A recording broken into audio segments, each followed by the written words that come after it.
Espinoza from Native Instruments, and today I'm going to give you guys a little tour and a little demo of Traktor Pro Scratch. Traktor Pro Scratch is an update to our former DJ application Traktor Scratch. We've got tons of new updates, tons of new features. I'm going to go ahead and show you some of that stuff right now. For instance, starting off, I'm not sure if you guys are all that familiar with this, but we have the Audio 8 DJ, which is a full-blown 24-bit 96 kilohertz sound card. It has 4 stereo ins, 4 stereo outs with a built-in MIDI interface. It has MIDI in, MIDI out, as well as all the LEDs on the interface that will go ahead and give you a display of all your input and output coming signal. Now keep in mind that's an ASIO sound card, so it will work with just about any application you use, whether it being any DAW system like Ableton, Logic, Cubase, any of the above to make your beats on, record vocals, so on and so on. Also, we feature the timecode records, which we now make in separate colors, red, white, and the standardized black one. Now on the records itself, we have a 2 kilohertz timecode frequency pressed on this, which gives us a more responsive control over the vinyl itself. And I can demonstrate that to you really quickly by just dropping this needle down on the record. So you can see it when I'm moving it really slow movements, it actually tracks perfectly, as well as moving in a lot more of a slower motion as well. So just a couple of the features about the software in general. We have now been able to upgrade the system to have up to 21 new effects processors. The effects processors range from anything from beat mashers, delays, digital LFO or lo-fi, the pulse, as well as flangers, so on, gators, reverbs, and Native Instruments' own beat masher, which is a really cool effect, and I'll go ahead and demo that to you guys in a second. Also, in this version, we can assign multiple decks and multiple effects, and you can see on the interface that we have 2 effects inserts on the system. We have this effects insert on the left, and this one on the right. And here in the center of the deck, you can see that I have an assign button where I can assign each deck to one of the 2 effects.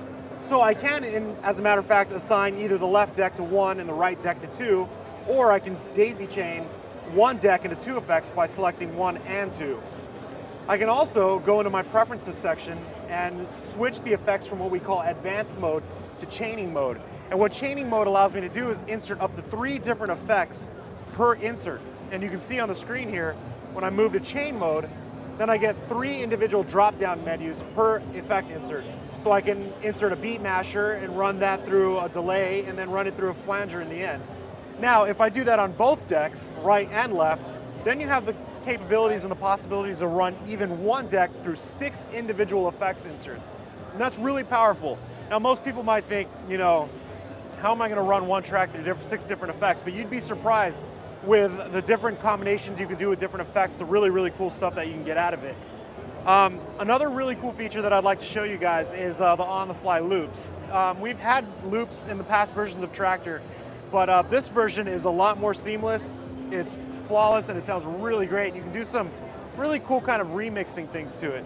Now, I'll show you here on the screen, down at the bottom here, you can see that we have multiple different types of numbers. We have, you know, anywhere from 1/4 to a half to 1 beat, 2 beat, 4 beats, 8 beats, so on. And what those are loop lengths. Those are individual loop lengths that you can drop on a track. And the great thing about this is that you don't have to actually set an in button and an out button to get a perfect loop. You hit the button once blindly without even looking at the beat and it'll loop perfectly every single time. So I'm gonna go ahead and play this track here. And I'll skip over to this part here. And you can see that when I hit the 1 button, I get a 1 beat loop. You can turn that off, hit that and get a 2 beat loop, and so on. So now, as you can see, when I hit a 1 beat loop, I can do this now by saving my different loops to different points.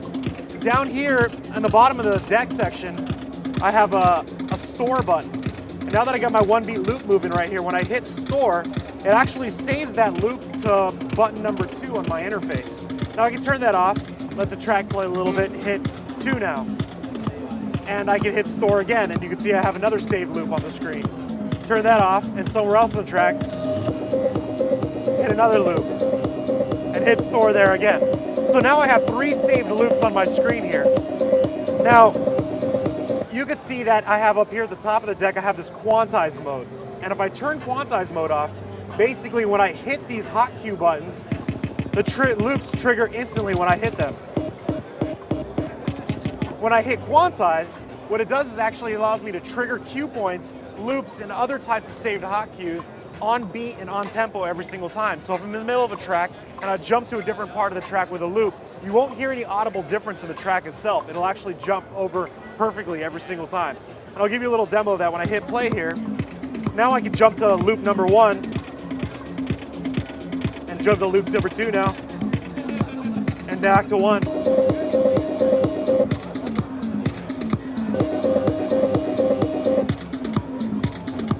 Now, of course, when you got loops and stuff like that, and you're taking little itty bitty parts of different tracks, you can load those different parts of those tracks to different decks and kind of do on-the-fly mashups and remixes.